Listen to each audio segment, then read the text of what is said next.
Hey everyone, happy Monday. It's Joe here from the Bill Coors Wellness Center. I hope you all had a great weekend. I hope you guys are ready to get rocking and rolling this week. I'm excited. Happy Monday. Let's rock and roll. So, I'm bringing you all a mobility break. So, today's mobility break is going to be lower body focused. So, say you're going for a run, you're getting in the gym, or you're getting under your kettlebell at home to do some lunges. Maybe you're going for a hike. Maybe you're getting ready to go out and go skiing. Whatever you're doing, this is going to be great to get that lower body warmed up. Hips, glutes, hamstrings. We're even going to try to stretch that IT band. I'm going to show you a new stretch. So let's get rocking and rolling. First stretch or move we're going to do is going to be a single leg RDL, but we're going to sneak an airplane in there to work on some rotation and balance. So I'm going to start with my weak leg first. So that's going to be the left leg for me. Two ways to do it. You can go the full airplane where that back leg comes out, or you can stagger it up, but we still want to be leaning most of our body weight over that front foot, right? So most of that body weight's over. Either I'm staggered or I'm up in the airplane, and then I'm going to rotate, and it's going to challenge your balance here as well. And then back. So I'm going to do 10 reps on each side. So that's going to be the full hip hinge. Arms out, rotate, rotate, rotate, back. That's one. Repeat. Now, if you feel like it's too much, maybe go alternate back and forth. Left leg, then right leg. Just work on it. Take your time. It's not a sprint. Slow it down. Feel the stretch. Exercise number 2 or movement number 2. Keeping it simple here. One of my favorite moves that I try to do almost every single day for a stretch, this deep squat right here. So we're going to play with the range of motion. I'm going to get some rotation. As usual, we're going to put these hands together and push those knees out with the elbows. It's just going to really help to loosen up the hips. So we're going to hang out down here for about 30 seconds. Now if you want, you can come up, come back down, do a couple reps of that, but you want to be in this squat position for about 30 seconds. Just loosening up. Excellent. Next move. This is a new one, a little combo move. So we're going to do another hip opener. So I'm going to come up single-legged. I'm going to open that hip and open. So try to keep my hips forward while I'm moving this leg. Swoop it all the way around so it's tucked in. Now this is where we're going to get this IT band. I'm going to lean to the side.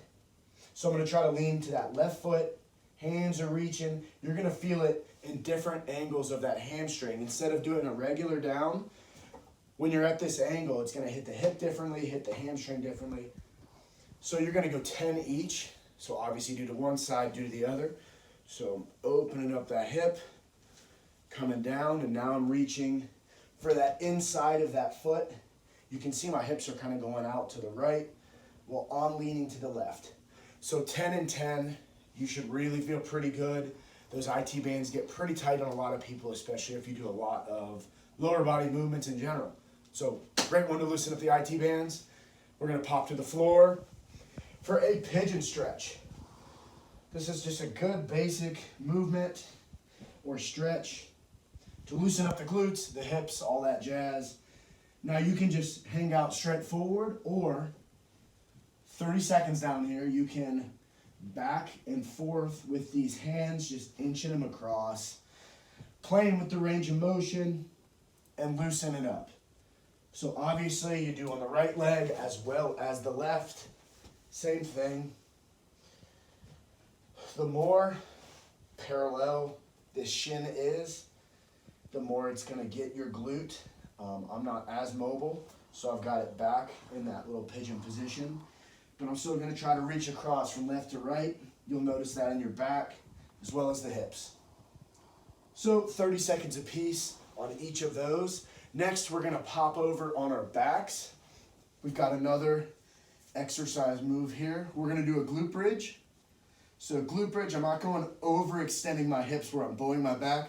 Come up to where you're flat, and we are walking it out. We're doing 10 reps of this. I know that's an exercise, but this is a great movement to activate your glutes, your hamstrings. So I'm just slowly walking it out. Now notice I'm not breaking here. The way to do it the best to get the most out of it is to not break. So I'm not going down, my butt's off the ground, and I'm pressing in my heels. So I'm going 10 reps on that glute bridge walkout. If you need to, come break right here, then come back up and walk out again. For our final exercise, we've got a great core move, one that you've probably seen before. We're getting in the tabletop position, hands and knees, shoulder and hip width apart. We're doing the bird dog. 10 each side, 20 total. I want you to think, bring your belly button, bring it in, good posture, and just lengthening. You're lengthening through your hand and that back foot. No rotation, just engage the core, lengthen. Just try to stay straight with those shoulders and hips, and that is gonna be your movement break of the day. Y'all have a great Monday. We hope to see you in classes this week. Cheers.